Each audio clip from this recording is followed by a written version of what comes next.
Everyone, তোমরা কেমন আছো? আশা করছি তোমরা খুব ভালো আছো। আমরাও খুব খুব ভালো আছি, কারণ দেখো ওয়েদারটা জাস্ট ওয়াও।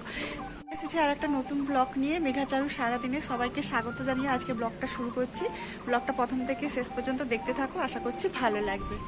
দেখো কালো মেঘ হয়ে উঠেছে প্রচুর, সেই জন্য আর ভয়ে আর বেরোলাম না, তাই না? আর ও গানের স্যার চলে আসবে 7টার সময়, সেই জন্য আর শীত করছে বলে ও বারবার ওখানে গিয়ে বসছে। মেঘটা শুধু দেখো। এনেছিলাম, ভাবছিলাম যে এখানে বসে বসে ব্রাশ করব, কিন্তু আর থাকা যাবে না। মেঘ ডাকছে আর বৃষ্টিও পড়তে শুরু করে দিয়েছে। তো চল। আর এই যে ওখানে দেখো ব্রাশ চাবি নিয়ে বসছে।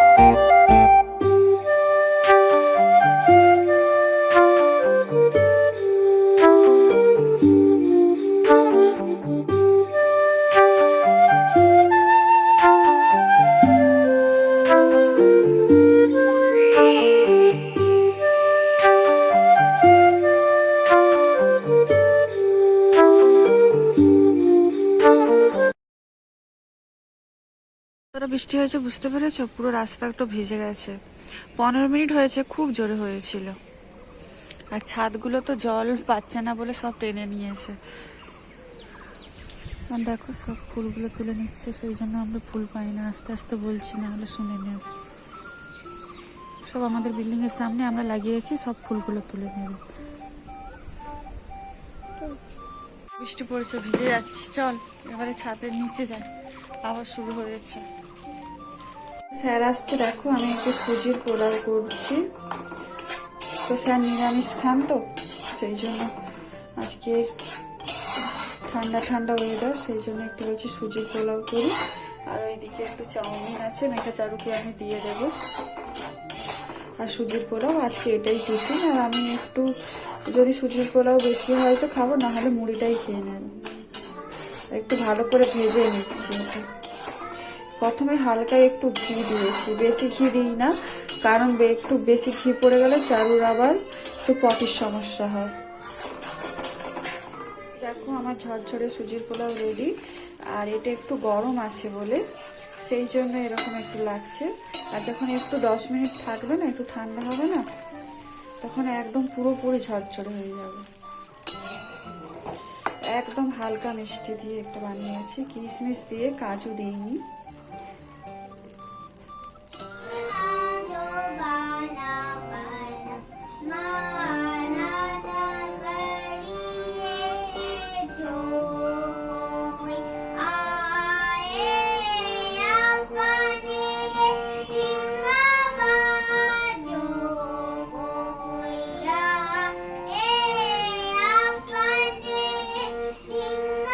তো দেখো অঝোরে বৃষ্টি নেমেছে, প্রচুর বৃষ্টি নেমেছে। খুব সুন্দর বৃষ্টি হচ্ছে, কিন্তু ভোর 6টার সময় এই রকম ধরনেরই বৃষ্টি পড়েছিল। কত মিনিট হয়েছিল? জোর 15 মিনিট বৃষ্টি হয়েছিল।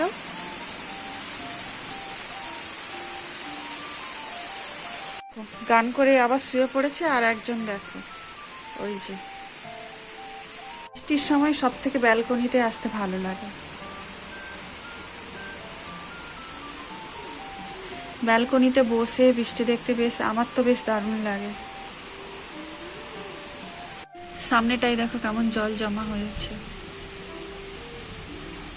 ও দেখতে দেখতে আমার মেয়েগুলো কত বড় হয়ে যাচ্ছে। দেখো নিজে নিজে সব খাওয়ার বেড়ে খেয়ে নিয়েছে। আমাকে বলেছিল মা খেতে দাও, আমি বলছি দিচ্ছি, দাঁড়া বনুকে এ করে দিচ্ছি। তো দেখো সুজি খাওয়ার জন্য, সুজির পোলাও খাওয়ার জন্য সেটা আবার গোল চামচ নিয়েছে।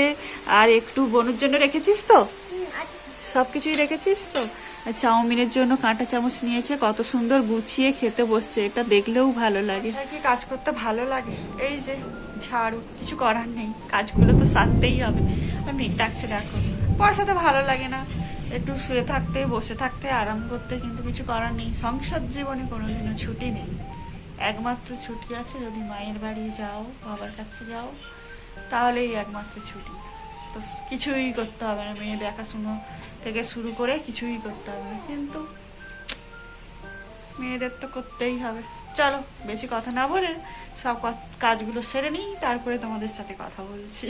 বাইরে তো ঝমঝমিয়ে বৃষ্টি পড়ছে, সব কাজ মোটামুটি হয়ে গেছে, কিন্তু এবার খাওয়া দাওয়ার পালা। ওদের তো খাওয়া দাওয়া হয়ে গেছে, তাই ভাবছি যে মায়ের কাছে নেই তো কি হয়েছে, তো নিজেই কিছু করি।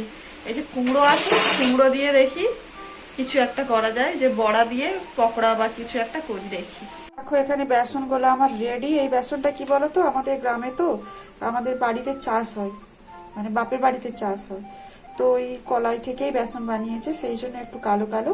এই যে কুমড়ো কেটে নিয়েছি, হালকা একটু নুন দিয়েছি, আর এতেও হালকা একটু নুন দিয়েছি, তেল গরম করতে দিয়েছি, ভেজে নেব। দেখো তেলে ছেড়ে দিয়েছি। হ্যাঁ আমি তুলে দেবো, তোমার খাওয়া হয়ে গেছে? আচ্ছা ঠিক আছে, তুমি মুখ দিয়ে পড়তে বসো। কুমড়ো ভাজা রেডি, আর এই কয়েকটা হচ্ছে, আর বেসনটা বাকি থেকে গেছে, এটা ফ্রিজে রেখে দেবো। এই যে আমি মুড়ি বেড়ে নিয়েছি, পেঁয়াজ আর কাঁচা লঙ্কা, এটা পুরোটা খেতে পারবো না, অল্প একটু খাবো, তো খেয়ে নিই।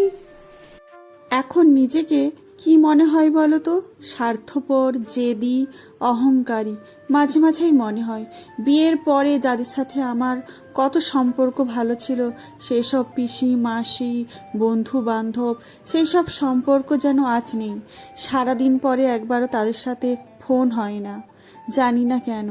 তাই নিজেকে মনে হয় যেন অহংকারী, বড্ড জেদি। যাদের সাথে সময়গুলো বেশি কাটিয়েছি, সেই বন্ধুগুলো আর দেখাও হয় না, কথাও হয় না, কেন জানি না। বিয়ের পরে কি সব হারিয়ে যায়? কেন মেয়েদের একমাত্র হারায়, ছেলেদের তো হারায় না আমার মনে হয়। জানি না, বাড়ি গেলে তাই কত ব্যস্ত থাকি, এখানে ওখানে নিজের আত্মীয় ছাড়া আর বন্ধুদের কথা মনে পড়ে না। যে পিসি মাসি কত আপন ছিল, আস্তে আস্তে ওরাও যেন কত দূরত্ব বেড়ে গেছে, ওদের সাথে দেখা হয় না, কথা হয় না। শুধু কবে এক অনুষ্ঠান বাড়ি পড়বে, 6 মাস 1 বছর ঘুরে যায়, তখন একমাত্র দেখা হয়। সংসারের চাপে কি এগুলো সব বন্ধ হয়ে যায়? তোমাদের কি মত অবশ্যই জানাবে। আর আমার বন্ধুদের উদ্দেশ্য বলছি, তোদের কথা খুব মনে পড়ে, আর তোদের ছবিগুলো আছে সেগুলোই দেখি মাঝে মাঝে, আর আমার মেয়েদের দেখাই। কত ভালো লাগে, দিনগুলো কত সুন্দর ছিল না? তো ভিডিওটা আমি এখানে শেষ করছি, আর দেখা হবে আমার পরবর্তী ভিডিওতে। তোমরা খুব ভালো থেকো, সুস্থ থেকো, আর আমার চ্যানেলটা সাবস্ক্রাইব করে দিও। তো টাটা, বাই বাই।